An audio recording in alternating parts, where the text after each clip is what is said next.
그 제5회 해운 조선 물류수산 저자와의 대화 그 강의를 시작하도록 하겠습니다. 일종의 북 콘서트입니다. 오늘은 정필수 전 KMI 부원장님을 모셨습니다. 정필수 부원장님은 그 유명한 텍사스 오스틴 대학 거기서 이제 경제학 박사를 받으셨습니다. 오스틴이 굉장히 좋은 대학입니다. 미국의 10번째 정도 가는 아주 좋은 대학인데 그 대학에서 박사학위를 받으시고 우리 KMI 계시면서 70년대, 80년대, 그리고 90년대까지 우리나라 뭐 해운 산업의 발전 또 물류산업의 발전을 위해서 크게 노력을 하셨고 그중에 이제 좋은 책이 물류 장보고와 징기스칸에게 배운다라는 책이 있습니다. 그래서 오늘 제가 그 책에 대한 설명을 좀 부탁을 드렸습니다. 그 책 말고도 다른 책이 또 한 권이 있다 그러셨는데 오늘 그 설명 중에 좋은 말씀이 있을 것 같습니다. 그리고 한 40분이나 45분 그 말씀을 하시고 그다음 최영석 그 남성해운의 상무님이 지정 토론을 해주시겠습니다. 그러면 지금부터 이제 마이크를 정필수 박사님에게 넘기도록 하겠습니다. 박사님 부탁드리겠습니다. 네, 반갑습니다. 오늘 제가 2007년에 발간되었으니까 13년 전에 쓴 책인데 이 책에 관해서 이야기하는 것이 조금 아웃 오브 패션인 것 같기는 합니다만은 그러니까 역사 이야기이기 때문에 그 몇 년 차이는 큰 의미는 없다고 생각을 하고 장보고 그리고 징기스칸에서 우리가 무엇을 배울 수 있을 것인지를 중점적으로 말씀을 좀 드려보겠습니다. 우선 이 책은 2번 인쇄를 했습니다. 그래서 먼저 보이는 것이 이제 초판이고 두 번째 보이는 것이 이제 재판 인쇄인데 2007년에 출간이 되었습니다. 주요 내용은 그 세 파트로 되어 있습니다. 첫 파트는 장보고 시대의 해상물류, 그리고 두 번째 파트는 징기스칸의 육상물류, 그리고 마지막으로 두 물류 선인들을 비교하면서 우리가 무엇을 얻을 수 있고 배워야 할지를 정리를 했습니다. 우선 제가 이 책을 왜 쓰게 되었는가를 먼저 말씀을 좀 드려볼까요? 저는 오랫동안 물류 연구를 하다가 보니까 과연 이 물류가 오늘날 우리한테 이렇게 절실하고 중요한 팩터인데 과거에는 어땠을까? 과연 우리는 언제부터 물류를 시작을 했을까 하는 궁금증이 당연히 일어나겠죠.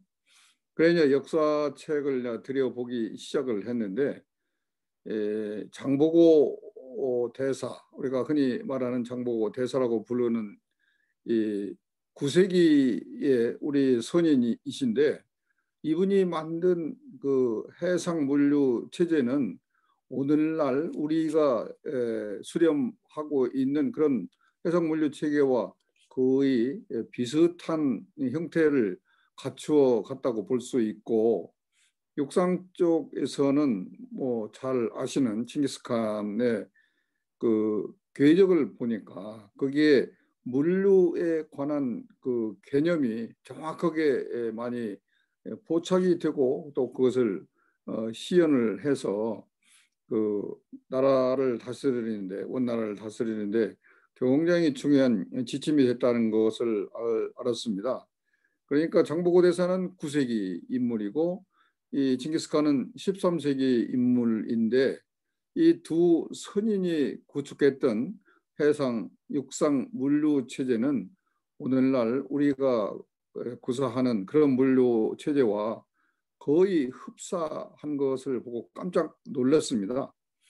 과연 오늘 같은 물류 개념, 물류에 대한 상식을 전혀 갖고 있지 않았을 것으로 보이는 그 선대 1300년 전에 어떻게 그런 것을 생각하고 실천했을까 하는 생각이 들었고, 그래서 그냥 그걸 정리를 한번 해보고 싶은 생각이 들어서 이 책을 쓰게 되었습니다. 우선 그러면 책 내용으로 들어가 보도록 하겠습니다.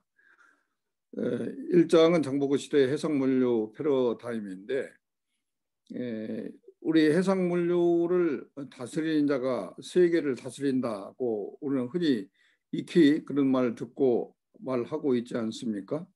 근데 이 해상무역에 관해서 장보고 대사의 그 업적을 우리한테 크게 부각시켜 주신 분이 하와이 대학 교수를 했고 주1 대사를 역임했던 동양사학자 라이샤워 교수입니다. 1955년에 라이샤워 교수가 당나라 역사를 쭉 정리를 하다가 보니까 거기에 당나라 사람이 아닌 신라 사람인 장보고라는 사람을 찾아내게 되었습니다. 그래서 이 장보고 대사를 어떻게 평가했느냐 하면은 장보고 대사가 해상 무역 왕이다, 그렇게 이야기를 했습니다. 커미셔너라고 이렇게 표현을 했는데, 결국 장보고 대사는 막강한 해상 세력을 육성해서 동북아 삼국을 연결하는 해상 항로를 장악했고 또 국제 무역을 발전시켰고, 그래서 멀리 이슬람까지 영향력을 행사한, 그래서 신라의 위상을 전 세계로 드높인 진정한 의미의 해상 무역광이다라고 이렇게 아주 정말 높이 평가를 했었습니다. 그런데 이제 그 뒤에 보면은 이 장보고 이 라이샤오 대사가 본 그 신당서의 동의전이나 신라전 혹은 두목의 그 번천 문집에도 보면은 또 장보고 정년전이라고 해서 열전으로 들어가 있는 걸 볼 수가 있고, 또 일본의 엔인이라는 그 구법승이 입당 구법 순례 행기라는 그 일기를 남겼습니다. 아주 그 기록을 좋아하는 일본 사람들답게 아주 정밀하고 자세하게 일기를 남겼는데, 그 일기를 통해서 장보고 업적과 해상 활동을 우리가 정말 요즘 그 우리 비디오로 보듯이 그렇게 가까이 자세하게 파악을 할 수가 있었습니다. 그래서 이런 것을 종합을 해 볼 때 9세기에 통일신라 후기입니다만은 그 시기에 이미 장보고는 오늘날 우리가 구사하는 글로벌 물류의 체제를 구축을 했고 그걸로 한때를 풍미했었다고 볼 수가 있습니다. 특히 그 장보고 대사는 복합적인 경영인이라고 할 수가 있습니다. 그래서 동북아 해상교역의 네트워크를 창설했고 또 고도의 국제 상거래 시스템을 구축했습니다. 그와 더불어서 그가 세운 여러 가지 업적을 정리를 좀 해본다면은, 오늘날 우리 물류는 각 기능이나 지역에 따라서 흩어져 있는 물류를 통합하는 그런 과정을 가장 그 최상의 물류라고 이게 추진을 하고 있지 않습니까? 근데 그러한 개념이 이미 장보고 시대에 반영이 되었어요. 그래서 통합물류 체제를 구축했다고 볼 수 있습니다.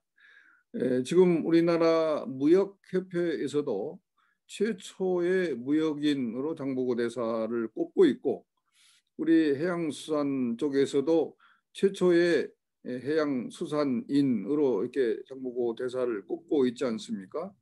그런데 이 장보고 대사는 그러한 군, 산업, 상업까지를 전체를 아우르는 그런 훌륭한 CEO였다고 이렇게 평가를 다시 해볼 수 있겠습니다.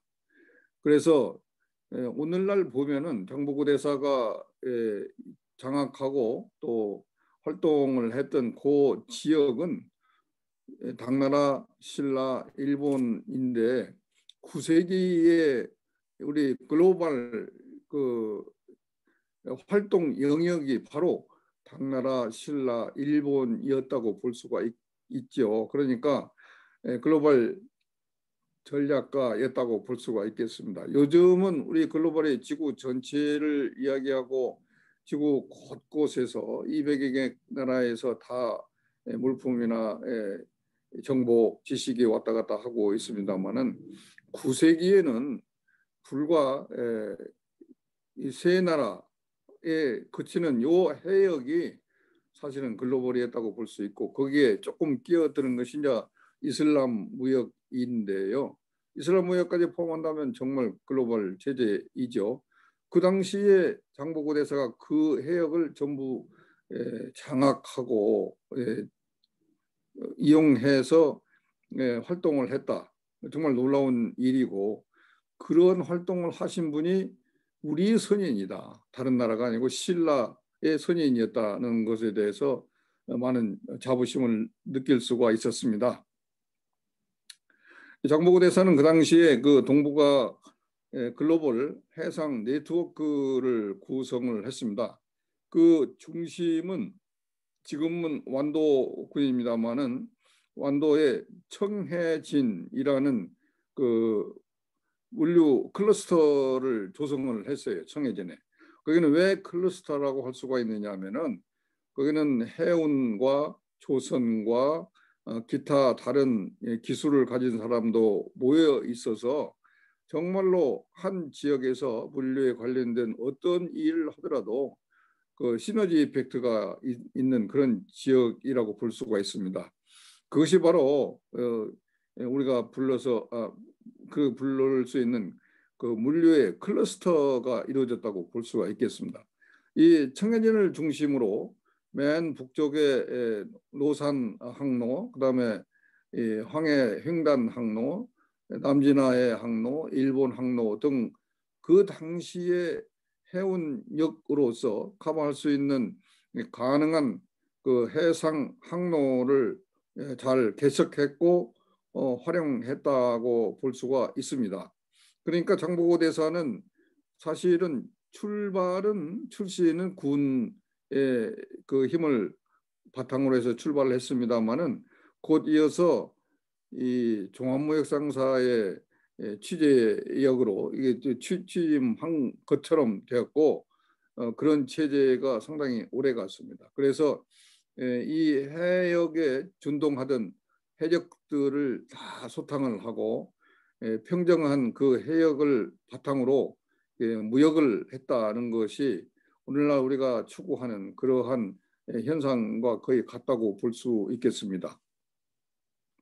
여기에 지도를 조금 크게 보면은 이 노산 항로는 지금 그 대련 쪽으로 해서 그 등주로 연결되는 항로이고요. 그다음에 이 우리 황해도 쪽에서 황해 횡단 항로가 적산포 쪽으로 연결되어 있고, 그다음에 쭉 이어서 내려와서 지금 그 상해이지만 옛날에는 그 명주라고 했었죠. 명주나 항주까지 연결되는 그런 연안 항로가 있었고, 이 연안 항로를 동지나 사단 항로라고 해서 이 청해진으로 연결하는 그런 항로가 있었습니다.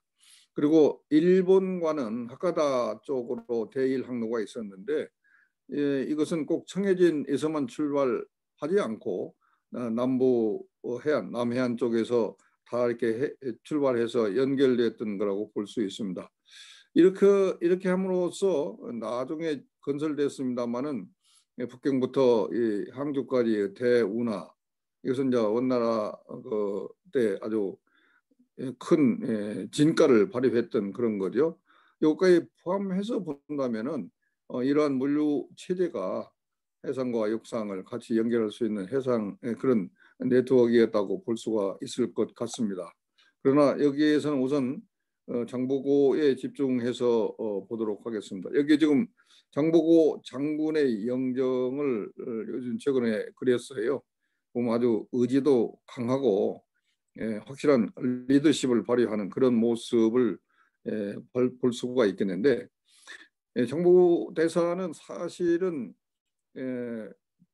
산동반도 적산원의 그 우리 신라인 출신입니다. 그래서 그 당시에 당나라 변방에서 일어나는 이기정 그 난을 극복하고 평정하는 데 공을 세워서 일찍이 그 장군 칭호를 받았습니다마는 그것을 물리치고 다시 귀국을 해서 청해진의 새로운 거점을 구축을 하고 또 그 거점을 바탕으로 일본, 당나라, 신라를 연결하는 그 해상 항로를 완전히 신라 중심으로 끌어갔다고 볼 수가 있겠습니다. 그래서 그 당시에 그 신라와 일본과 당나라뿐이 아니라 이슬람권까지도 포함하는 그러한 글로벌 무역 시스템을 갖추었다고 볼 수가 있겠습니다.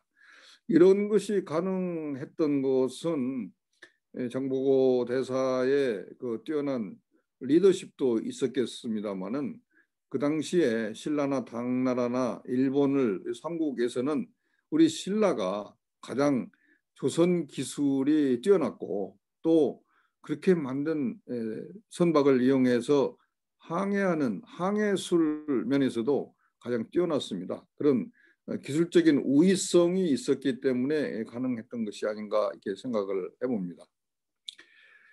자, 이처럼 당보고 시대의 신라는 해양 강국으로 가는 길목에 서게 되었습니다. 그래서 그 당시에 군, 산, 상을 아우르는 그런 복합체적인 그런 활동을 했기 때문에 우리가 30년, 40년 전에 종합무역상사라는 체제를 만들어서 지금까지도 이렇게 유지를 해오고 많은 그 경제발전에 기여를 했지 않습니까?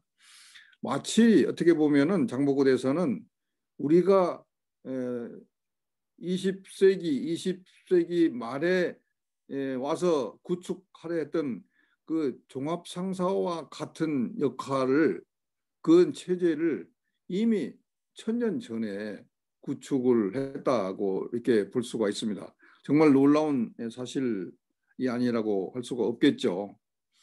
그래서 장보고 대사는 그 무역에 관해서는 그 신라 조정으로부터 크게 간섭을 받지 않고 그냥 신라 조정은 장보고 대사를 방관 내지 묵인해 주었기 때문에 가능했겠습니다마는 국가적인 그런 행사도 많이 치렀습니다. 그래서 대당 매물사, 대일, 해역사 등을 파견하는 것도 그 청해진에서 했기 때문에 배타적인 해양 지배력을 가지고 있었다고 볼 수가 있겠습니다. 그 당시에 구축했던 그런 루트나 그런 그 체제는 어떻게 보면 그 4세기 후에 일어나는 실크로드의 그 해상판이다. 그래서 해상 실크로드다고 할 수가 있겠고 그 해상 실크로드 중에서 중심을 이루었던 동북아를 완전히 장악을 했다고 볼 수가 있겠습니다. 장보고 대사가 청해진을 중심으로 이렇게 엄청난 물류 클러스터를 조성할 수 있었던 것을 쭉 살펴보면은 우선 청해진이라는 지정학적인 위치가 아주 기가 막힌 절묘한 자리에 위치해 있다고 볼 수가 있겠습니다. 여기 그림을 잠깐 좀 더 보시면은 신라의 청해진은 당나라, 일본, 신라의 한 중심부에 위치해 있는 그런 허브라고 할 수가 있겠고 북중국, 중원, 남중국 그리고 이 동남아나 중동, 유럽과도 연결되는 그런 체제를 갖고 있고 또 일본과도 긴밀히 연락하는 이런 시스템을 가졌기 때문에 이게 오늘날 우리가 추구하는 그런 글로벌 체제에 아주 모범이 됐다고 이렇게 할 수가 있겠습니다. 그런데 이 장보고 대사 시절에 그 구축했던 그 체제가 성공할 수 있었던 그 요인을 살펴보면은 글로벌 네트워크를 잘 지휘했기 때문에 그랬다고 할 수가 있겠는데 어떻게 해서 글로벌 네트워크가 만들어졌냐 하면은 인적, 물적 네트워크 체제를 구축을 했습니다. 그래서 인적 네트워크가 굉장히 중요한 팩터인데요. 신라 사람들이 머무르는 중국 지역을 중국 당나라에서도 자치권을 인정을 해 주었습니다. 그래서 그런 지역을 신라방, 신라소 이렇게 불렀었죠. 그래서 산동반도나 상하이 주변에는 그런 신라방, 신라소가 북방성까지 이렇게 퍼져 있었고, 거기에 거주하는 신라인들은 다 장보고대사와 긴밀한 관계를 구축을 하고 있었습니다. 그리고 불교를 통해서 또 많은 그 사람들을 단결시킬 수 있었던 그런 요소도 있었습니다. 그래서 이렇게 보면은 장보고대사는 그냥 일반적인 뭐 무역 상사 운영하는 그런 정도가 아니고 국가적인 체제를 아우르고 총괄하는 그러한 광대한 장대한 스케일을 그때 구축을 했어요. 그래서 군, 그다음에 상, 무역 이런 면을 다 아우르게 됐기 때문에 이 청해진이 하나의 왕국 비슷했다고도 볼 수 있죠. 그 당시에 그 장보고 대사는 자기 휘하에 있는 장병 사람들에게 정말로 앞으로 우리가 이렇게 해야 되겠다 하는 그 비전을 항상 제시를 했다고 그럽니다. 그러니까 앞에 가는 리더가 제시하는 방향이 옳고 그것이 타당할 때 많은 팔로워들이 따라갈 수 있는 것이 아닌가 생각을 합니다. 그리고 그런 네트워크 전체가 신라인 중심으로 이루어졌다는 것도 굉장히 중요한 것이죠. 나중에 가서는 오늘날 같은 신용거래도 이루어졌다고 그럽니다. 그러니까 어음을 써서 주고 나중에 장보고한테 가서 결제하면 된다 그랬는데, 그처럼 외국에서도 장보고 대사를 믿고 따를 수 있는 신뢰성이 갖춰졌다고 볼 수가 있겠는데, 이러한 체제를 요즘 우리가 물류 체제 이야기할 때 허브 앤 스포크 체제라고 그러죠. 자전거 축과 주변이라고 보듯이 그런 허브 앤 스포크 개념이 아주 적합한 그런 시스템을 그때 이미 천년 전에 구축한 것이 아닌가 이렇게 평가를 해볼 수가 있겠습니다. 이처럼 장보고 대사는 신라에 국한되지 않고 당나라나 일본까지 아우르는 그런 탈국가적 사고를 가지고 또 해상무역을 그렇게 추진을 했었는데,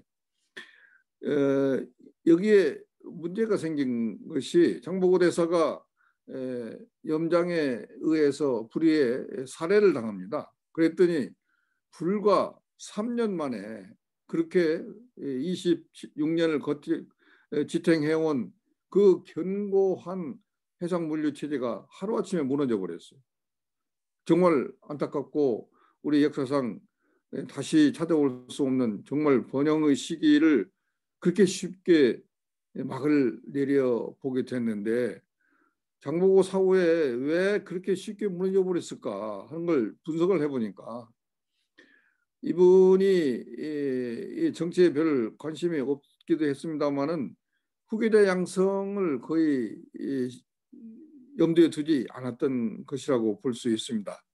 그래서 1인 체제가 구축됐기 때문에 그 CEO 1인이 제거되니까 모든 그 체제 관리 체제가 그냥 그렇게 쉽게 무너져 버린 것이 아닌가 이렇게 보고 정말 안타깝게 생각을 합니다.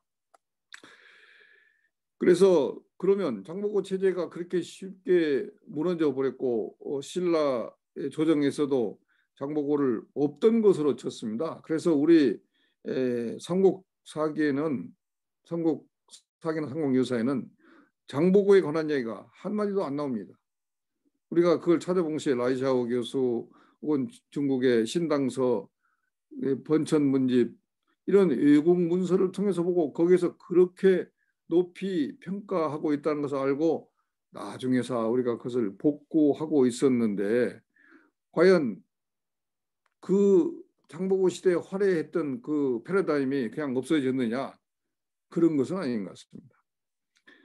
그로부터 약 150년 후에 고려가 탄생을 하게 되는데, 고려는 해상 무역을 했던 왕건에 의해서 창설이 되었지 않습니까? 그래서 고려 초기에 무역은 장보고 시대만큼 활발했다고 볼 수 있고, 그 이름이 세계에 알려져서 오늘날 우리 국호가 코리아지 않습니까?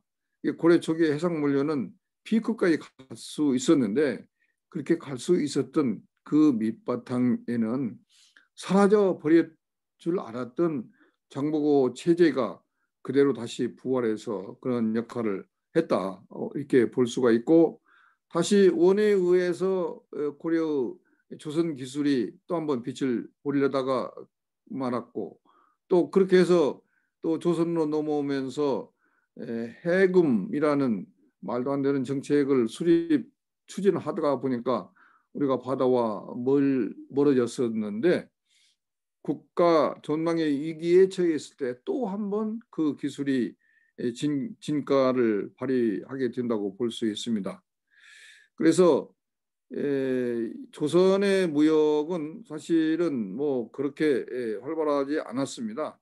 근데 관무역만 했고, 그러나 장보고 제재는 관무역이 아니라 사무역이었기 때문에 우리가 사무역을 통한 그 체제가 얼마나 그 활발히 갈 수 있는가도 이게 살펴볼 수 있었습니다만은, 조선 시대에는 조공무역, 관무역 외에는 일체 주민들이 도서에 사는 것마저도 금할 정도였기 때문에 그런 발자취가 많이 남아있지 않습니다. 그러나 우리가 최근 지난 100년간 우리는 해상 왕국으로 다시 부상했죠.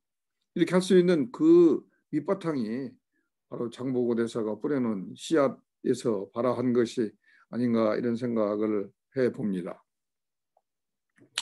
자, 장보고 이야기는 이제 해상 물류 체제였고, 그다음에 그로부터 약 300년 후에, 3세기 후에 징기스칸이라는 불세출의 유인이 나타나게 됩니다. 징기스 칸 하면 그 왕을 그 칸이라고 부른다는 것은 아시고 계시죠? 그러면 징기스란 말이 무슨 말일까 찾아보니까, 단단하고 강하다는 말의 그 복수형, 징기의 징기스, 복수형이고, 혹은 트루크에 보면은 탱기스라는 말이 있는데, 이 탱기스라는 말이 바다를 가리킨다고 봅니다. 그러면 그 몽골 초원에서 자란 그 말 타기만 즐기는 그런 유목민에게 어떻게 이름을 바다를 상징하는 칭기스칸이라고 붙였을까요? 이게 칭기스칸의 미래를 내다보는 해안 혹은 칭기스칸 부족이 갖고 있었던 꿈, 그런 것이 아니었을까, 저 혼자 그렇게 생각을 해봅니다. 징기스칸은 4번에 걸쳐서 대륙을 통합을 하게 됩니다. 이 4번에 걸친 원정에서는 공포의 징기스칸, 무자비한 징기스칸으로 세계 역사에 오명을 남기고 있습니다만은, 사실은 징기스칸은 그처럼 한마디로 평가할 수 있는 그러한 위인은 아닌 것 같습니다. 살펴보면은 우리들이 그동안 간과했던 많은 미세한 작은 좋은 점들이 너무 많아서 그런 것을 같이 평가를 해야지, 정복자의 그 잔인함만 가지고 평가할 일은 아니다, 그런 생각이 듭니다. 어쨌든 징기스칸은 한마디로 위대한 정복자죠. 지금까지 세계 역사상 아무도 징기스칸처럼 넓은 한 나라를 만들어 본 사람이 없지 않습니까? 그리고 그 나라를 정말 멋지게 통치를 함으로써 13세기 그 과학 문명이나 이런 경제 사정이 그렇게 좋지 않았던 때임에도 불구하고 많은 번영을 누릴 수 있었던 것은 바로 징기스칸의 그런 훌륭한 그 성격 그런 일면이 있었기 때문이라고 봅니다. 그래서 그런 것을 같이 평가를 해본다면 결코 빠지지 않는 그런 사람이라고 볼 수 있겠습니다.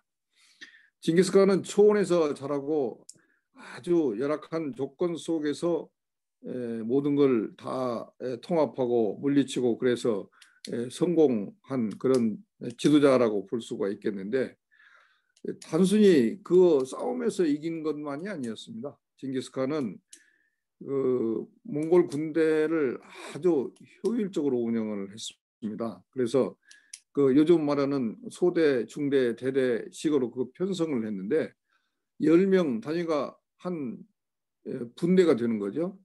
100명 단위는 한 중대가 되고 1000명 단위는 한 대대가 되고 또 10만 명 단위가 되면 이게 연대가 되는 그런 식의 요즘 군대 체제를 그대로 유지를 해서 조직을 했습니다. 그것을 천호제라고 이렇게 부르고 있습니다. 그다음에 이 후에 원나라를 만든 쿠빌라이가 징기스칸의 손자인데, 쿠빌라이는 원나라를 효율적으로 통치하기 위해서 원나라뿐이 아니라 몽골 전체 제국을 잘 통치하기 위해서 자기의 원래 수도였던 쿠빌라칸에서부터 이 대경, 지금의 북경까지를 왔다 갔다 하면서 여름에는 초원에 가서 있고 겨울에는 이 대도에 와서 생활하는 그런 수도를 2개를 운영을 했습니다. 양경제라고 이렇게 볼 수가 있겠죠. 그리고 광대한 제국 관리를 위해서 행정기구 그리고 재정 기반을 확립을 했습니다. 나라가 제대로 돌아가려면 재정이 튼튼해야 된다. 그래서 그 소금 혹은 다른 그 화폐 제도를 그 제대로 확립을 해가지고 원나라가 그리스나 혹은 이탈리아에 못지않은 그런 나라들보다 훨씬 뛰어난 중상주의 국가로서 자리를 잡을 수 있게 했습니다. 그리고 모든 행정을 그냥 적당히 명령으로 그치는 것이 아니고 다 문서화하고 또 헌법 같은 것도 만들었습니다. 그래서 그러한 체제가 나라를 꾸며가는데 굉장히 중요한 그런 역할을 했다고 볼 수가 있고, 또 여러 나라를 이렇게 점령하다가 보니까 구성원들이 굉장히 다양한 종족도 포함되고 종교도 굉장히 다양한데, 다른 점령자들과 달리 징기스칸이나 그 후예들은 어떤 차별도 하지 않았습니다. 종교적으로, 문화적으로 절대 차별을 하지 않고 가는 데마다 새로운 기술을 발굴해서 그 기술자들을 우대했고 그 기술을 바로 실용화시켰습니다. 그래서 전쟁을 초원에서 출발한 그 말만 탈 줄 알던 사람들이 끝에 가서는 대포도 쏘고 함선도 만들고 할 정도로 기술이 향상됐거든요. 세계 어느 군대도 징기스칸 군대처럼 단시간에 전력을 보강해서 키워 놓은 군대가 없다고 이렇게 평가를 받고 있습니다. 그래서 이 징기스칸이 이렇게 된 데는 그 차별 금지나 포용력 있는 전투 병력 확충, 그리고 기술자 우대 및 흡수, 상인을 통한 정보 수집 및 관리, 또 심리전에 굉장히 능통했습니다. 그리고 부하들을 등용하고 우대할 때도 종족이나 이런 것 종교에 상관없이 능력 위주로 인사를 했습니다.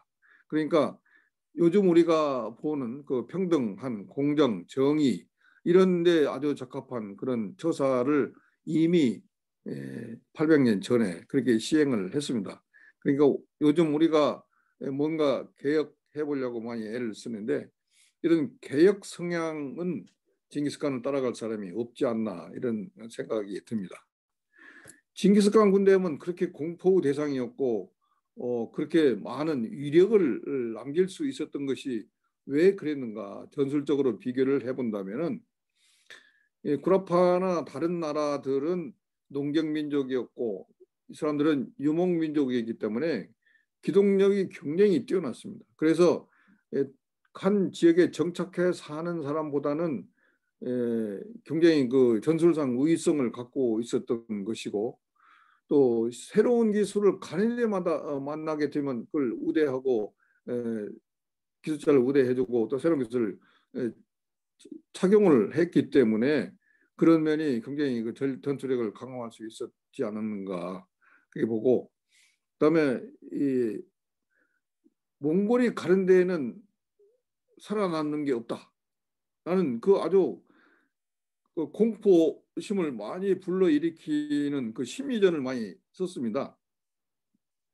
그렇기 때문에 이런 심리전에서 징기스칸은 굉장히 그 선두에 선 사람이라고 볼 수 있겠고, 또 그 몽골 전사들도 개개인들이 다 뛰어난 전사들이었기 때문에 정복하고 나면 그 지역에 남거나 혹은 군대를 조직하거나 할 때 거기서 또 뛰어난 지도자 역할을 할 수가 있었다고 볼 수 있습니다. 징기스칸은 대체적으로 부하들과 같이 같은 계리에서 자고 같이 먹고 절대 사치하거나 그러지 않았습니다. 그래서 부하들에게 항상 저렇게 하면 나도 될 수 있다 하는 그런 긍정적인 전망을 심어줬다고 볼 수가 있겠습니다. 그래서 이 공평성, 자율성 이런 것이 징기스칸의 굉장히 그 큰 특징이라고 볼 수 있겠고, 그다음에 의사결정을 굉장히 신속하게 해주었기 때문에 시간 관리가 굉장히 철저했다고 볼 수 있겠습니다. 그래서 징기스칸은 그 성격적으로 지배받는 그 피지배 민족들이나 군인들한테 존경의 대상이 됐다고 볼 수가 있겠습니다. 그러면 징기스칸에게는 그렇게 하고요. 징기스칸이 수립하게 된 고대 육상물류를 본다면은 우선 그 육상물류의 힘이 바로 유목민족의 역동성에서 나왔다고 볼 수 있겠습니다. 수렵하거나 약탈을 했던 데에서 조공무역 혹은 번영의 시대로 이렇게 점차 변해 왔는데, 몽골 제국에서는 상업이 중상주의가 전체 몽골의 큰 특징입니다.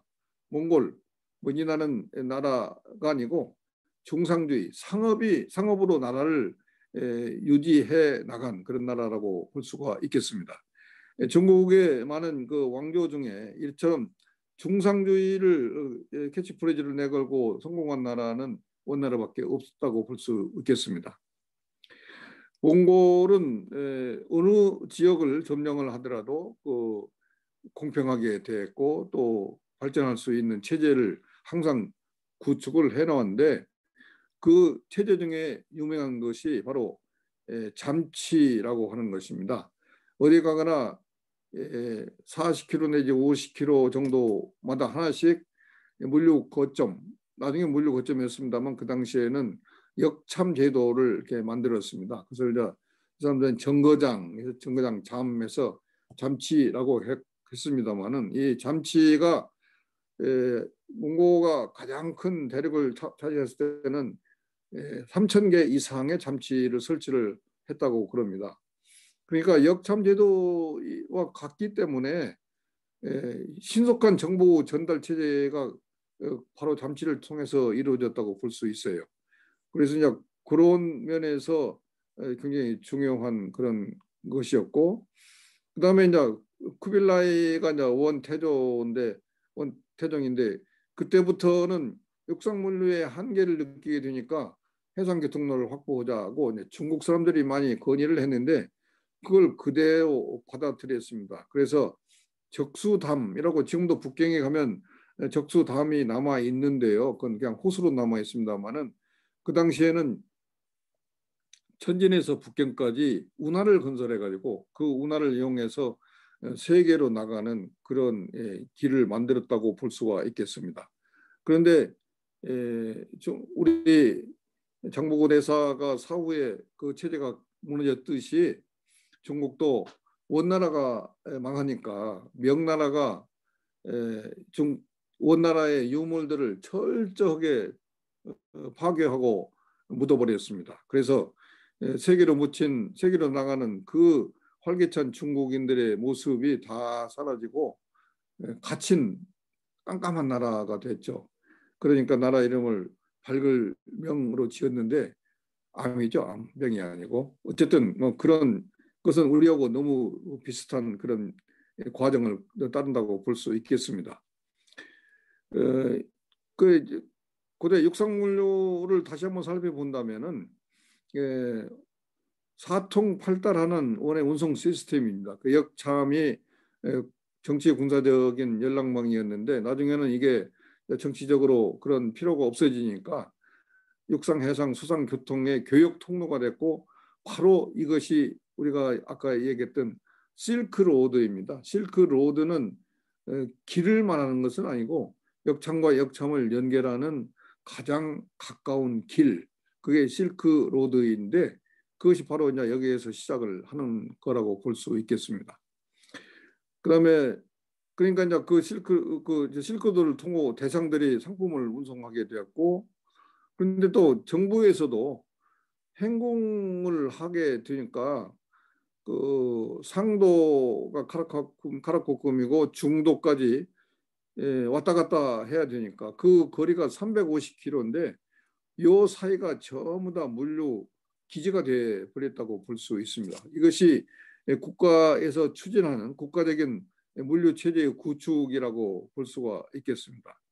그래서 이 적수담은 유통, 통신, 물류의 허브가 되었다고 볼 수가 있겠습니다. 또 남송이 망하게 되자 남송이 구가하던 해운 세력들을 전부 흡수를 해가지고 동남아나 중동 지역과 교역 대상을 확대했다고 볼 수가 있습니다. 그런데 이 육상 시스템, 말 타고 혹은 낙타를 이용해서 잠과 잠을 연결하는 이것은 신속하기는 할 수 있습니다만은 대량 화물 운송에는 한계가 있죠. 말 등에 실어서 얼마나 실어올 수 있겠습니까? 그리고 연계 운송도 안 되고 다양한 운송 체계를 활용하는 오늘날 그 물류 시스템에서 보면은 좀 한계를 갖고 있다고 볼 수가 있겠습니다. 그렇지만 그 조직과 운영 체계는 그 굉장히 통합적이었고 아까 얘기했던 그 천호제나 게시된 혹은 제국 헌법 등에 따르는 법치제도 이러한 것 등은 우리가 바라고 추진해야 할 그러한 요소를 그때 이미 보여줬다고 볼 수 있겠습니다. 그런데 원나라가 이제 100년쯤 정도 그런 화려한 시기를 지나다가 보니까 이게 잦은 왕위 계승이 일어났습니다. 20년 동안에 8명의 왕이 바뀌는 그러한 그 불상사가 일어나게 되니까 왕권의 이상이 굉장히 약화되고 또 정체성도 상실되는 데다가 조정을 뒷받침해주던 재정도 고갈되게 되었어요. 그래서 그 서서히 붕괴되는 그 관리 운영 체계가 되었는데 그 당시에 또 불행하게도 천재지변이 10년 동안 계속 지속됐습니다. 이에 따라서 민심도 이반하게 되고 홍건적이 난동한다거나 또 강남권 믿었던 강남권이 이탈하게 돼서 재원이 굉장히 취약하게 되었고 이렇게 해서 이제 결국은 중국에서 쫓겨나는 그런 체제가 되죠.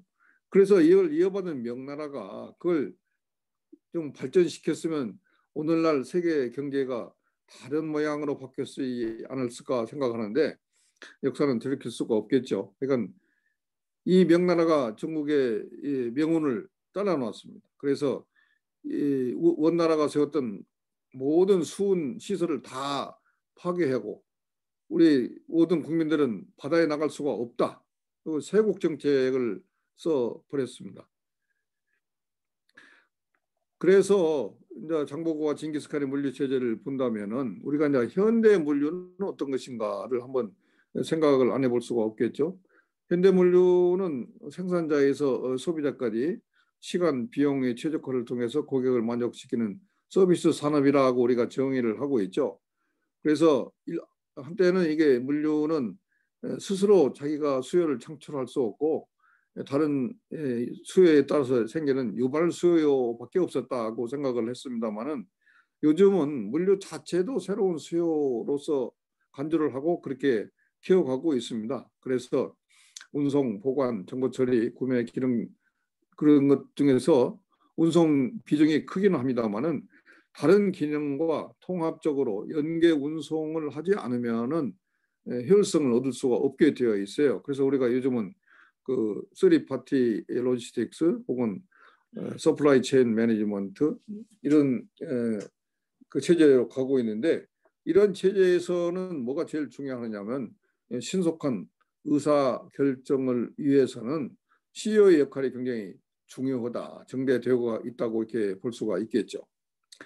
그리고 이 단일 운송 체제, 해상 운송만 그친다거나 육상 운송만 그치는 그런 단일 운송 체제는 굉장히 그 발전에 한계가 있다.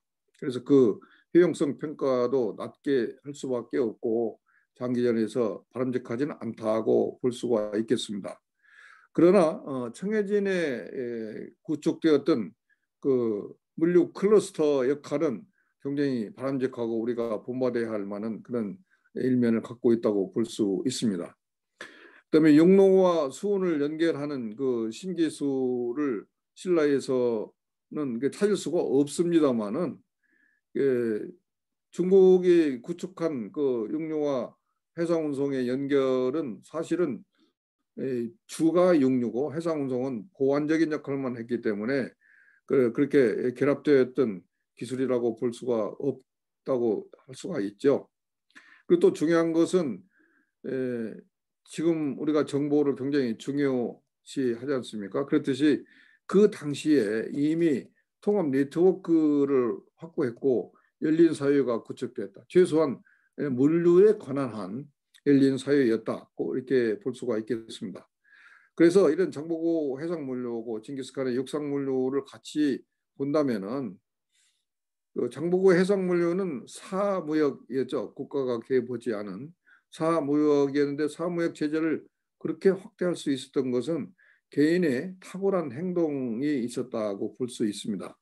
그다음에 원나라를 중심으로 이루어졌던 그 중상주의적 국가 물류 활동도 전체적으로 물류를 이끌어가고 구성하는데 굉장히 중요했다고 볼 수가 있고 양 체제에서 무엇보다 중요한 것은 정보 수집 및 관리 체제였다고 볼 수가 있겠습니다. 이처럼 장보고와 징기스칸의 물리체제를 오늘날 물리체제와 비교를 해보았습니다. 이것은 참고해 주시기 바라고요. 그다음에 이 장보고와 징기스칸의 물류 체제는 그 한 나라에만 그치지 않고 탈국가적 사고를 통해서 동북아 삼국의 물류 체제를 구축했다고 볼 수 있죠. 그래서 요즘 우리나라를 비롯해서 요즘 우리 동북아도 굉장히 그 물류의 중심으로 그 중요성이 커지고 있는데 한중일 삼국이 물류 협력 체제를 만드는 것이 그래서 협력을 좀 더 정대하는 것이 새로운 패러다임을 만들 수가 있지 않을까 이런 생각을 해봅니다.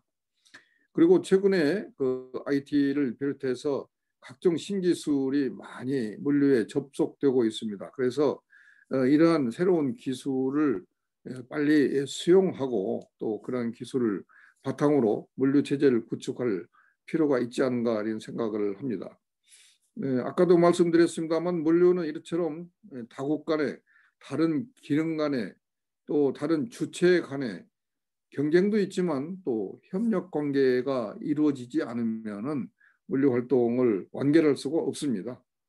그래서 그러한 경쟁 속에서 협력 관계를 유지하는 것이 무엇보다 중요하다고 이렇게 볼 수가 있겠습니다.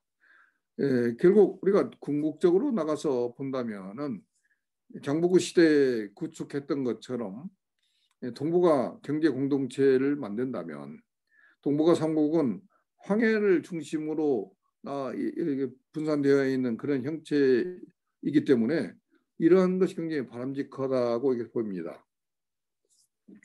자, 이제 결론적으로 우리가 지금 너무 빨리 말씀을 드리고 주마간선으로 얘기했지만 이 책은 300페이지에 그쳐서 아주 구체적으로 기술을 하고 있습니다. 우리가 물류를 우리 수도 잘 하고 있습니다만은 더 좋은 물류 체제, 물류로 발전하기 위해서는 우리의 선인이었던 장보고 그리고 세계의 위대한 통치자였던 칭기스칸에게서 물류 체제에 관한 한 아이디어, 집행 능력, 그리고 그들의 목표, 그들의 비전, 이상 이런 것들을 배워야 되지 않을까 그런 생각이 듭니다. 그렇게 해야 우리 동북아의 물류가 동북아에 국한된 물류가 아니고 세계 전체에 기여하는 물류, 세계 전체의 전체를 아우르는 그러한 물류가 될 수 있지 않을까 생각을 합니다. 요즘 물류의 경쟁력 정말 중요하죠. 물류에서 조금만 실패를 한다면 1%만 물류 비용의 차이가 난다면 그게 수만 달러의 성공을 좌우한다고 이렇게 볼 수가 있겠습니다. 이렇게 하려면은 역시 혁신적인 생각, 혁신적인 수용 자세가 없을 수 없죠. 그런데 우리는 그러한 사상과 아이디어를 역사적 지층을 통해서 배워볼 수가 있겠다고 봅니다.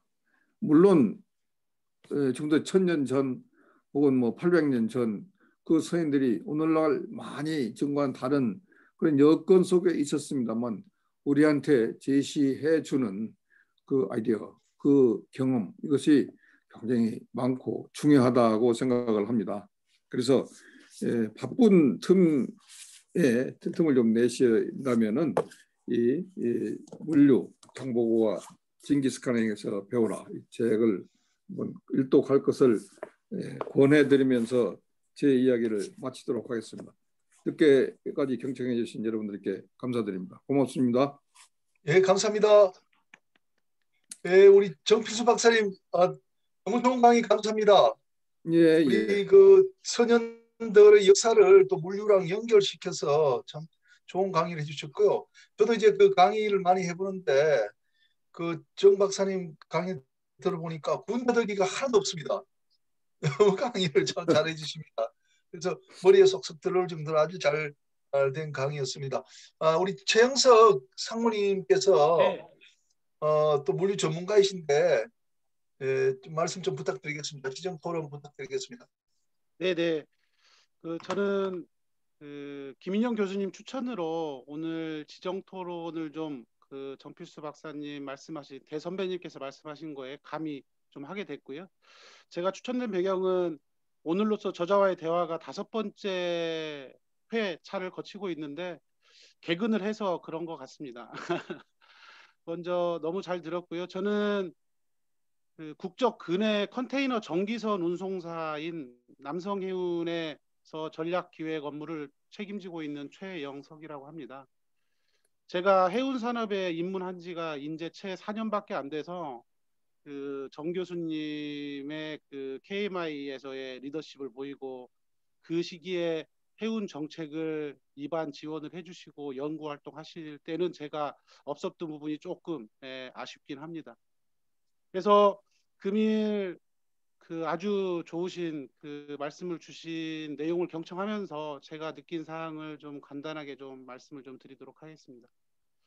그래서 뭐 여기 계시는 분들과 대한민국 국민이면 누구나 장보고는 아는 위인이실 거라고 생각합니다. 근데 오늘 정 박사님, 대선배님의 말씀을 들으면서는 해운 물류인으로서 좀 자긍심을 갖게 된 부분이 다시 한번 있었고요. 대신에 또 한 가지는 작금에 저희 해운업이 굉장히 글로벌 경쟁력이 떨어지고 있는데 그거에 대해서 각계에 계시는 해운 물류인들이 다시 한번 경각심을 가질 수 있는 계기가 되지 않았나라는 생각을 합니다. 그리고 오늘 말씀하신 논제와 내용들하고 조금 사뭇 다를 수는 있는데 저는 오늘 전체적으로 들으면서 패권이라는 생각을 좀 해봤습니다. 패권. 그래서 장보고는 말씀하신 대로 군사, 상업 그리고 무역에 걸친 그러한 어찌 보면 동북아의 한중일 중심의 패권을 가지고 있지 않았나라는 생각이고요. 징기스칸은 뭐 여기 계시는 누구나 잘 알고 계시겠지만 군사적인 힘이나 정치적인 힘으로 유라시아까지 진출을 하게 된 어찌 보면 아시아권에서는 가장 그 확장을 가진 그 전 세계적인 패권을 가지고 있던 시기가 아니었나라는 부분이고요.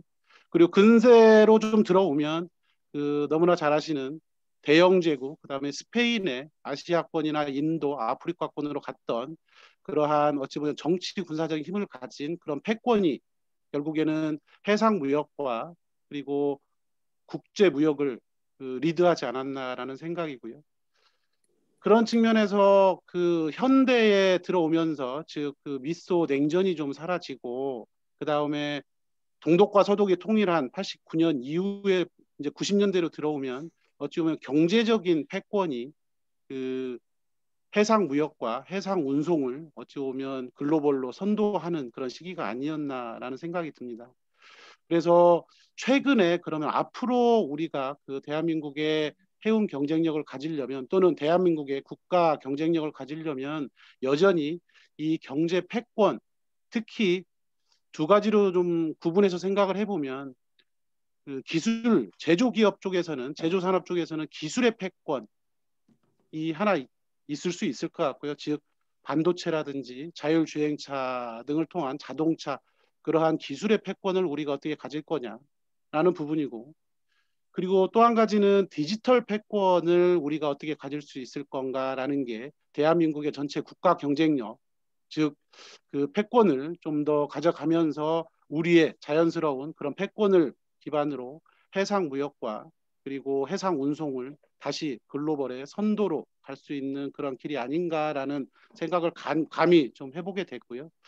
그래서 우리 대한민국 해운업의 미래에 있어서 디지털 패권 측면에서 한 번 더 좀 세부적으로 제 생각을 좀 드리면 결국에는 디지털 패권을 좀 가지려면 그 저희가 디지털 플랫폼으로 그 얘기가 되고 그런 디지털 플랫폼을 통해서 그 해운 물류 정보를 통합하고 그리고 해운사 그리고 화주사 그다음에 물류사들이 통합해서 우리가 힘을 발휘할 수 있는 것들을 가져가는 것과 그다음에 두 번째로는 AI, IoT 등의 디지털 테크놀로지를 기반으로 한 그러한 디지털 기술 패권을 우리 대한민국 해운사들이 접목을 하면서 최근에 정부에서 얘기를 했던 정부의 디지털 뉴딜 정책 하에서 실질적인 이러한 그 해운 기업들의 디지털 어쩌면 기술들을 장착해서 그런 패권 경쟁에서 앞서 나갈 수 있는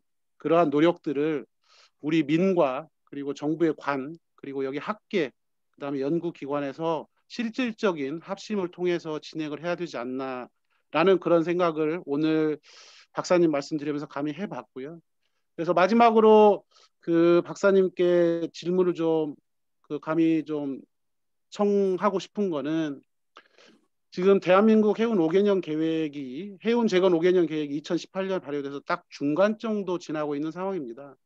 그래서 혹시 박사님께서 이렇게 현 작금의 상황을 좀 보시면서 실질적으로 우리 대한민국 해운업이 다시 글로벌 5대, 6대 경쟁력을 가진 그러한 해운 국가로 거듭나기 위해서 특히 어떤 부분에 가장 중점을 두었으면 좋겠는지에 대한 고견을 한번 듣고 싶은 생각입니다. 네, 감사합니다. 예, 감사합니다. 이렇게 하겠습니다. 정 박사님, 그 최영석 그 상무님 질문 내용은 그렇게 가지고 계시고요. 오늘 또 귀한 분들이 두 분이 오셨기 때문에 제가 특별하게 좀 모셔서 말씀드리도록 하겠습니다. 아까 모두에 인사하신 안광헌 그 사장님은 그 현대중공업에서 건조되는 그 선박 자체에서 나오는 뭐 정보 등등을 이용해서 시 매니지먼트 선박 그 관리 부분에 굉장히 성공적으로 잘 하시는 분이십니다. 그래서 혁신적인 그런 마인드를 많이 갖고 계신데 오늘 이 장보 징기스칸 또 말씀 들으시면서 뭔가 또 생각이 있으실 것 같고요. 그리고 교수 그 광양 저 항만공사 사장이신 차민식 사장님이 오늘 또 들어오셨습니다. 우리 그 정필수 우리 저 선배님이 강의한다시니까 들어오셨는데 차민식 그 사장님도 오랫동안 또 항만공사 또 물류를 담당하셔서 부산 항만공사 또 부사장을 하시지 않습니까? 그래서 조금 코멘트하실 내용들이 있으실 것 같습니다. 그래서 인사도 좀 하시고 해서 두 분을 좀 모시도록 하겠습니다.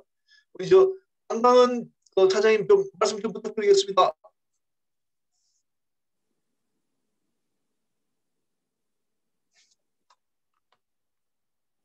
안 사장님 안 계시나요? 그러면 차민식 사장님 계세요? 여기 망이 돌아 계신데. 여보세요. 예예, 차민식입니다. 예예. 예, 사장님 예, 예. 저기 비디오도 좀 보여주십시오. 비디오요. 어떻게 하는지를 얼굴이 제가 지금 잘 몰라가지고. 그래요. 그러시면 그 됐습니까? 목소리 예. 나오십니다. 예, 예. 반갑습니다. 예, 안녕하십니까. 반갑습니다. 예. 네, 반갑습니다. 예. 예. 그리고 정 교수님 오랜만에 뵙습니다. 반갑습니다. 그래, 오랜만에. 예. 예. 항상 늘 뵙고 있었던 여러 우리 해운 물류계 업계 분들이 많이 이 방에 들어와시는 걸 보고 제가 아주 굉장히 반갑습니다. 그리고 어제 우리 김 교수님 뵙고 거기서 이런 이야기가 또 이야기를 해주셔서 제가 또 저도 좀 들어가 보고 싶다고 했더니 또 초대를 해주셔서 이렇게 초대를 환영합니다. 예, 감사합니다. 정 교수의 서적에 대해서는 이런 좋은 강의가 계속 진행되고 있는지 제가 몰랐고요. 앞으로 저도 좀 참석을 하겠습니다. 정 교수님의 강의에 대해서 제가 코멘트 할 만한 건 없는 것 같고요. 다만 이제 저희들이 물류 전체가 이 세상이 항상 우리가 고정되어 있는 세상으로서 우리는 책 속에서 보고 있는데요. 실제로 우리가 보면은 모든 것은 움직이고 변하고 있는데 그 변하고 움직이는 것을 주도하고 있는 것이 우리 물류고 그 물류의 가장 중심에 해운과 항만이 있었다는 사실에 대해서 항상 자부심을 느끼고 있습니다. 이 방에 모이신 분과 함께 그래서 이야기를 하면서 우리 정 교수님 그리고 다음에 또 다른 분 한 분 강의를 하시던데요. 강의를 듣고 편하게 저희들이 이런 담론들을 나누는 그런 장이 계속해서 유지되길 바랍니다. 김영 교수님한테 대단히 이런 자리를 마련해 주신 것에 대해서 감사하게 생각합니다. 감사합니다. 예. 사장님 지금 화면을 봐도 아주 미남이십니다. 그렇습니까? 네, 우리 또 위에 스쳐도 아주 색깔이 괜찮게 이렇게 해서 아주 화면이 아주 잘 나옵니다. 영화 배우 같으십니다. 예, 감사합니다. 네, 다음은 우리 안광헌 사장님 지금 나와 계신데 안 사장님 예, 저기 화면이 나오나요? 예, 그렇습니다. 역시 미남으로 나옵니다. 예, 안녕하세요. 저는 현대중공업의 현대글로벌서비스 지금 대표이사를 맡고 있는 안광헌입니다. 오늘 김인영 교수님께서 이렇게 훌륭하신 분들을 모시고 많이 저자의 대화에 강의를 하신다고 그러셔서 저도 반드시 들어가겠다 그래가지고 오늘 저희 참가를 했는데요. 정말 좋은 말씀을 많이 들었습니다. 이게 조만간에 제가 오늘 강의하셨던 분하고 앞에 강의하셨던 분들을 한번 조만간에 모실 수 있는 기회를 만들겠습니다. 오늘 정 박사님의 강의에서 지금 제가 상당히 많은 것들을 느끼고 있는데요. 사실은 저희가 하는 저희 회사에서 하는 사업들이 오늘 정 박사님께서 말씀하셨던 그런 부분을 포함해서 우리가 전 세계 조선 건조가 오랫동안 넘버원을 유지해 왔는데 사실은 선박 이후에 손익이라든가 이런 부분들은 굉장히 낙후되어 가고 있고 앞으로 5년 후에 한국의 조선산업이 과연 존재할까 이런 의구심을 저희들도 많이 가지고 있습니다. 또 특히 제가 현대중공업그룹에 이제 30년 넘게 근무를 해왔고요. 또 근무하는 기간 동안에 선박에 들어가는 박용선박의 엔진을 제가 20년 전에 개발을 해서 이제 중형 엔진은 전 세계 점유율이 지금 38% 좀 가고 있는데요. 결국은 그렇게 했다 하더라도 앞으로 우리나라가 조선 플러스 해운 물류가 살아남으려면 이제 애프터마켓의 시장에서 뭔가 새로운 완전한 패러다임을 바꾸지 않으면 한국의 조선 해운 물류 산업이 동시에 이게 다운될 가능성이 굉장히 크고 이제 4년 전부터 제가 2016년부터 이제 실제는 2014년쯤부터 제가 갑자기 그룹에서 애프터마켓의 사업을 준비를 했고 2016년부터 이제 새로운 회사를 만들어서 지금 올해 4년 만에 이제 매출을 순수하게 해외에서 95%를 수출을 해서 1조 2천억을 올해 만들고 있습니다. 근데 그런 과정에서 오늘 정 박사님께서 말씀하셨던 물류 체계와 해운 SM의 방법을 완전하게 바꾸지 않으면 앞으로 현재 있는 방식의 해운 물류를 가지고 앞으로 살아남기가 경쟁 측면에서 상당히 어렵겠다. 이런 부분을 인지를 해서 제가 1년 전부터 막대한 비용을 투입을 해서 많은 조사를 해서 지금 이제 서서히 시스템을 만들어가고 있고 내년쯤에는 모든 그 SM이라든지 물류 체계를 완전히 바꾸려고 지금 하고 있습니다. 그렇게 하지 않으면 선박만 가지고는 앞으로 우리나라의 해운 물류가 살아남기가 상당히 어렵다고 저는 판단을 했고 또 국내에 있는 많은 분들한테 자문도 받고 또 여쭤보기도 했고 논의도 했고 조사도 한 바로는 상당히 현재 있는 방식으로는 어렵다. 그래서 이제 국내에 있는 몇 개 해운선사들하고 지금 하고 있고요. 아까 그 남성해운의 최홍석담님께서 말씀하셨던 디지털 패권의 부분도 조기에 정착하지 않으면 이 부분은 모든 플랫폼을 완전히 바꾸지 않으면 안 되는데 기존에 이제 우리나라 해운 산업을 이끌어 오셨던 분들이 굉장히 잘하셨지만 뉴 패러다임의 시대에서는 이런 부분이 상당히 선도적으로 가지 않으면 안 된다. 그래서 이제 플랫폼도 개발하고 뭐 AI, IoT 또 저희 회사에는 이제 육상관제센터가 있어가지고 저희가 현대중공 그룹에서 건조한 선배용만 지금 관리하는 게 아니라 전 세계 한 3,000척을 관리하는데 지금 올해까지 한 200척적이 거의 육상관제를 형태로 해서 이제 AS, 애프터마켓의 서비스를 하는 게 아니라 비퍼 서비스를 지금 시작을 하고 있습니다. 그래서 저희는 저희 혼자만을 하려고 하는 게 아니라 KMI라든지 국내에 있는 그 해양대학교라든지 각 기관 또 제가 이제 그 장관님도 잘 아시기 때문에 여러 기관을 통해서 계속적으로 얘기를 지금 하고 있고 같이 구축을 하자. 필요하다면 과감하게 우리가 투자를 하겠다라고 해서 지금 투자도 많이 하고 있고요. 그래서 이런 부분이 이제 선도적으로 이제 가야 되는데 오늘 제가 좀 선배님들께 드리고 싶은 말씀은 굉장히 많은 분야에서 이제 강의도 하시고 또 토론도 하시는데 이런 부분에서 이제 현재 있는 해양물류의 패러다임을 완전히 바꾸지 않으면 안 되는 시대. 선박 자체도 바뀌어가지고 선박 자체가 지금 LNG나 이제 앞으로 수소, 뭐 ESS 뭐 이런 쪽으로 다 가게 되면 지금 현재 있는 방법도 상당히 기술적도 문제가 돼서 최근에 제가 해양대학교 총장님하고 부총장님하고 계속적으로 같이 얘기를 해서 지금 학교에 있는 학과목이라든지 이런 것들도 상당히 바꾸는 쪽으로 지금 가고 협의가 되고 오고 있습니다. 그래서 어떤 시뮬레이션 테스트라든지 사전의 교육들도 저희들이 적극적으로 협력을 해서 이제 같이 가고 있는데 이런 부분에 대해서 많이 같이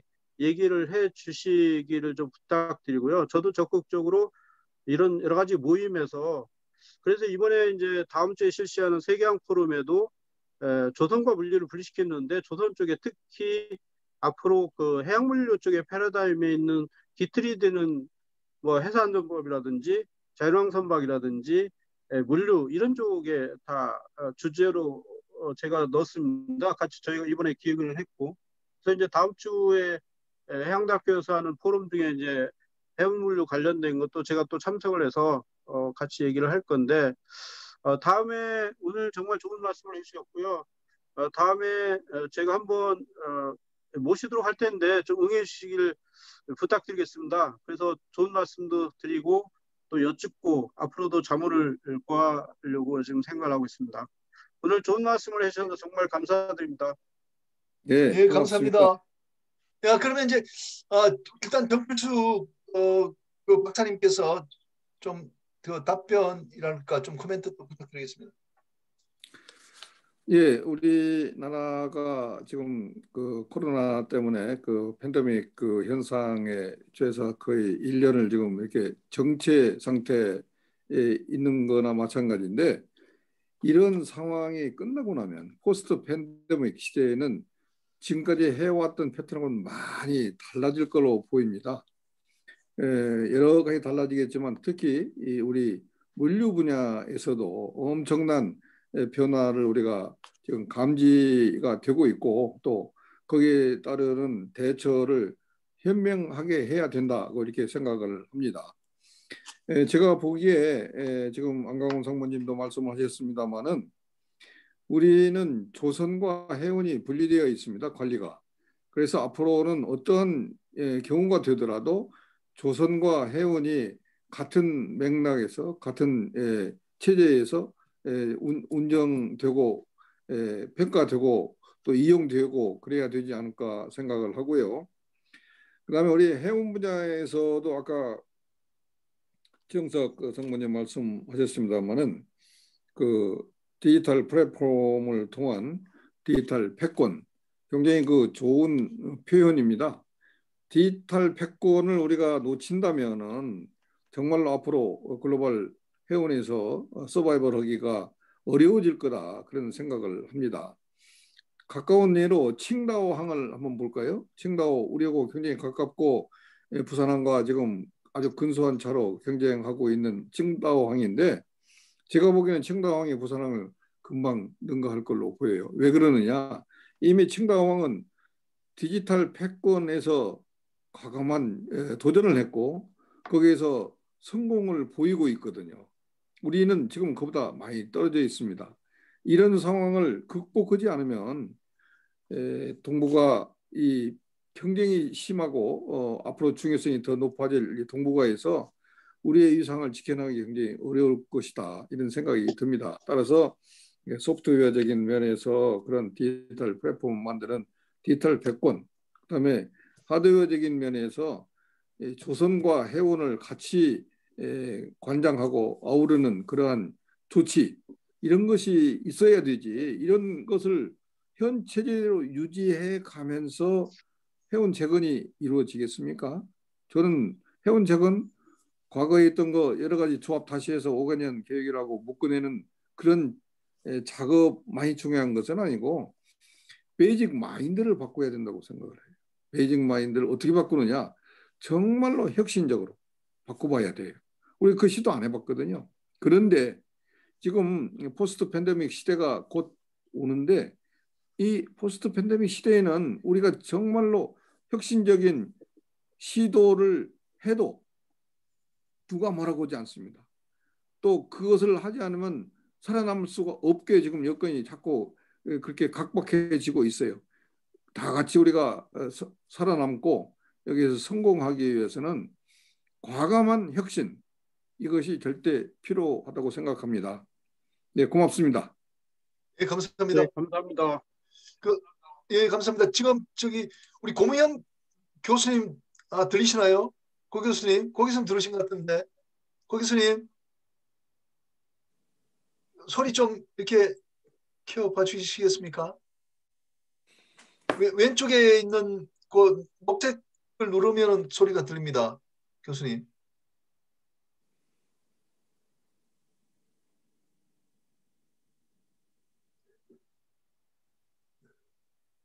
그 왼쪽에 그 녹색 음소거 그걸 누르시면 소리가 들리고 비디오를 이렇게 켜시면 되는데 안 되시나요, 교수님? 우리 저 숭실대학교 법학과 헌법하는 교수님이신데 이게 들으셔서 우리 하시는 걸 어떻게 보시는지 제가 좀 그 코멘트를 듣고 싶었는데. 들리죠? 예, 들리네요. 예, 교수님. 반갑습니다. 예, 예. 선생님이 전화주셔서 너무 감사합니다. 우리 해운 쪽인데 제가 우리 거기 정필수 박사님이 발표하셨듯이 제가 KMI 감사를 했어요. 감사를. 그러시구나. 그래서 제가 3년간 감사를 해가지고 예, 예. KMI과 관련돼 있고, 제가 우리 뭐 아시듯이 2018년에 헌법학회 회장하면서 해양 관련 그 헌법 개정안도 만들고 해가지고, 예, 예. 뭐 장보고의 우리 후예가 우리가 더 장보고보다 발전시켜야 되는데, 조금 전에 정필수 박사님이 부산항이 뭐 이게 칭따오보다 작아진다는데 겁이 나가지고 제가 듣다가 제가 말씀을 안 할 수가 없어요. 제가 말씀을 드리는 거예요. 헌법을 개정해서 해양 쪽으로도 확대시켜야 되고, 그 헌법 개정의 영토 조항도 좀 손대가지고 해양까지 같이 언급하는 것이 좋겠다고 생각하고요. 오늘 제가 정필수 박사님 발표 중에 동북 경제 공동체를 만들자는 것이 나오는데 충분한 시간이 없어서 못 들어서 아쉬운데, 그것을 기초로 하기 위해서는 저는 제가 옛날부터 생각했던 것이 동북 경제 공동체 하기 전에 동북 관련 동아시아 헌법을 만드는 게 필요한 거 아닌가. 이 경제 공동체보다 더 앞선 게 헌법이거든요. 이게 동아시아는 아시듯이 일본, 뭐 중국, 한국, 대만은 공자님, 컨퓨시어스를 기초로 하기 때문에 제 어머님이 공자 후손이에요. 그래서 중국 가서 대접받았는데 그걸 기초로 이렇게 만들면 이제는 중국도 아시면 빅2잖아요. 우리나라도 뭐 미국과 중국 양자에 끼어가지고 우리도 그 레버리지를 활용해야 되고, 그래서 저희들이 헌법을 기초로 동아시아 헌법을 만들고 그걸 토대로 동북 경제 공동체가 돼야지, 그거 없이 그냥 해가고는 나중에 이게 사상 누각이 되는 거 아닌가. 아시듯이 EU 헌법이 있으니까 EU가 공동체가 잘 되거든요. 마찬가지로 동아시아 헌법을 제가 옛날부터 만들고 싶었어요. 그래서 같이 우리 김인년 교수님 등과 같이 힘을 합쳐가지고 동아시아 헌법을 만들고 동북 경제 공동체를 만들면 좋겠습니다. 예. 제가 잘 많이 배웠습니다. 우리 거기서 너무너무 감사합니다. 제가 한 3년 전에 네. 우리 저 해양수산부에서 아마 토론하셨잖아요. 토론하셨어요. 우리 김 예, 교수님. 그래서 제가 가서 예. 좀 토론도 좀 해드리고 그랬는데 굉장히 이제 큰 작업입니다. 우리가 헌법 안에 우리가 해양, 해운 이걸 이제 같이 내야 돼요. 넣어가지고 헌법에 우리가 해운이 말하자면 기간 산업이다 이런 만들려고. 그래서 4차 산업시대 4차 산업혁명에 맞춰서 하기 위해서는 해양, 해운이 합쳐가야 되고 더욱더 그거 해야 되니까 나중에 같이 지혜를 같이 이렇게 같이 모으면 좋겠습니다. 고 교수님 안녕하십니까? 저희 중공회 현대 글로벌 서비스 사장 안광원입니다. 반갑습니다. 헌법 해양헌법 얘기를 하셔서 제가 잠깐만 말씀드리겠습니다. 지금 제가 김인현 교수님하고 또 여러 번쯤 얘기를 하고 있는데 좀 전에 4차 산업혁명 이후에 그 해양헌법을 얘기를 하셨는데 지금 현재 해양물류 플러스 선박 해양물류가 지금 현재 시대 이후에 패러다임이 엄청나게 많이 변하고 있습니다. 저는 이제 조선, 신조, 그다음에 이제 애프터마켓에 이제 해양 물류 이쪽을 다 같이 사업을 하다 보니까 앞으로의 이런 사업들이 계속 유지되고 또 실제로 선박 운항이라든지 그다음에 뭐 동부와 공동체에 의한 물류 이런 해양 양성을 하려면 현재 있는 모든 헌법 체계나 법 체계들이 해양법에 대한 모든 체계들이 상당히 변하지 않으면 이게 서로 조치할 수도 없지만 공유가 상당히 불가능한 상황이에요. 현재도 사실은 굉장히 그런 부분에서 공동 헌법이 없다 보니까 실제 사업하는데 또 이 분야를 키우는데 상당히 어려움이 많이 있습니다. 그래서 이런 부분들은 이번에 이제 저희들 또 조선해양 세계해양 포럼의 조선해양 섹션에 제가 해양안전법에 관련된 해양법에 관련된 부분을 강의를 해달라고 제가 김인현 교수님한테 부탁드렸던 이유도 그런 부분들이거든요. 저도 뭐 여러 가지 기관에서 할 때 제가 지금 부산의 해양 오피니언 리더에서 해양 관련된 모든 기관장들이 한 달에 한 번씩 모임하는 게 있습니다. 거기에 저도 이제 같이 들어가 있는데 계속 그런 얘기를 저도 많이 하고 있는데요. 그 좀 많이 얘기를 해주셔서 빨리 실현될 수 있도록 했으면 좋겠습니다. 예, 같이 힘을 같이 예. 합쳐서 같이 노력해 봅시다. 예, 감사합니다, 사장님. 예, 감사합니다. 그래, 예, 지금 시간이 너무 또 많이 흘렀기 때문에 1차 세션은 이걸로 마치고요. 예. 2차 세션으로 들어가도록 하겠습니다. 일단 우리 정필수 박사님한테 박수 좀 부탁드리겠습니다. 박사님 감사합니다. 네.